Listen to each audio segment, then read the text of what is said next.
সারদা কাণ্ডে নাম জড়ানো প্রাক্তন অর্থমন্ত্রী অসীম দাশগুপ্তের আত্মসহায়ক গণেশ দেকে দল থেকে বহিষ্কার করল সিপিএম।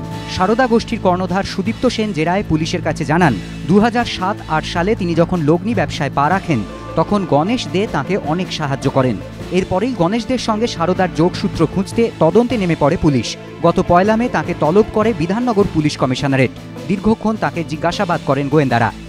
এরপরই সিপিএমের অভ্যন্তরেই খোঁজ খবর নেওয়া শুরু হয়। দল বিশেষ সূত্রে জানতে পেরেছে, খর্দা এলাকায় একটি মেলার জন্য গেট, ব্যানার, হোর্ডিং ইত্যাদির জন্য ব্যক্তিগত উদ্যোগে গণেশ দে সুদীপ্ত সেনের কাছে আর্থিক সহায়তা নিয়েছিলেন। এই তথ্য জানতে পেরেই দলের অজান্তে ব্যক্তিগত উদ্যোগে সারদা গোষ্ঠীর সঙ্গে সম্পর্ক রাখার অভিযোগে গণেশ দেকে বহিষ্কারের সিদ্ধান্ত নেয় সিপিএম। শুক্রবার রাতেই দলের সিদ্ধান্ত তাঁকে জানিয়ে দেওয়া হয়েছে। রাজনৈতিক মহলের ব্যাখ্যা, গণেশ দেকে বহিষ্কার করে কার্যত শাসক দলকেই বার্তা দিল সিপিএম। 2রা জুন হাওড়া লোকসভা কেন্দ্রে উপনির্বাচন। তৃণমূল সাংসদ অম্বিকা বন্দ্যোপাধ্যায়ের মৃত্যুতে এই আসনটি খালি হয়। এই কেন্দ্রে তৃণমূল প্রার্থী হচ্ছেন প্রাক্তন ফুটবলার প্রসূন বন্দ্যোপাধ্যায়। শুক্রবার ক্ষুদিরাম অনুশীলন কেন্দ্রে দলীয় বৈঠকে প্রার্থী হিসেবে একদা হাওড়ারই বাসিন্দা প্রসূনের নাম ঘোষণা করেন তৃণমূল নেত্রী। মমতা ইউপিএ ছাড়ার পর এই প্রথম রাজ্যে লোকসভা উপনির্বাচন হচ্ছে। বর্তমানে যে পরিস্থিতি, তাতে কংগ্রেস তৃণমূল জোট হচ্ছে না। একা লড়ার বার্তা নিয়ে দলীয় বৈঠকে মমতা বলেন, একা লড়লে ভালোই হয়, এই নিয়ে আমাদের অভিজ্ঞতাও আছে। অম্বিকা বন্দ্যোপাধ্যায়ের শ্রাদ্ধানুষ্ঠানই হলো না, তার আগেই উপনির্বাচনের দিন ঘোষণা হয়ে গেল। এসব কি হচ্ছে বুঝতে পারছি না। প্রদেশ কংগ্রেস সভাপতি প্রদীপ ভট্টাচার্য জানিয়ে দিয়েছেন, জোটের কোনো সম্ভাবনা নেই, কংগ্রেস 2-3 দিনের মধ্যেই প্রার্থী ঘোষণা করবে। সারদা কাণ্ডে ফের সূর্য নিশানায় মমতা। এদিন বর্ধমানে দলীয় জনসভায় সূর্যকান্ত মিশ্রর কটাক্ষ।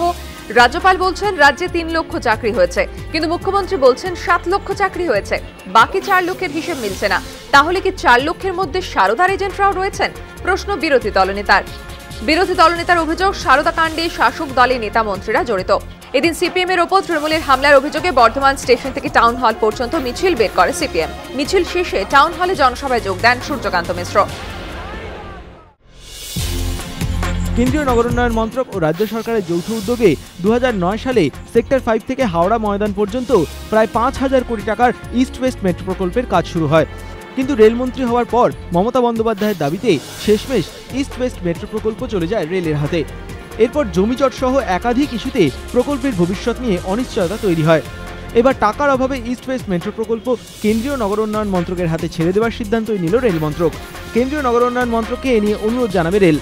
এ বিষয়ে রেল প্রতিমন্ত্রী অধীর চৌধুরী বলেন, ইস্ট ওয়েস্ট মেট্রো প্রকল্প করার টাকা রেলের হাতে নেই, তাই প্রকল্পের দায়িত্ব নেওয়ার জন্য কেন্দ্রীয় নগরোন্নয়ন মন্ত্রকের কাছে অনুরোধ করবে রেল।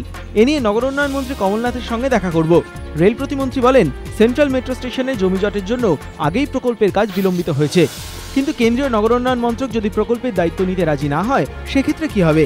এই প্রসঙ্গে অধীর চৌধুরী জানান, কেন্দ্রীয় নগরোন্নয়ন মন্ত্রক দায়িত্ব না নিলে সেক্ষেত্রে রেলকেই ফের চেষ্টা করতে হবে।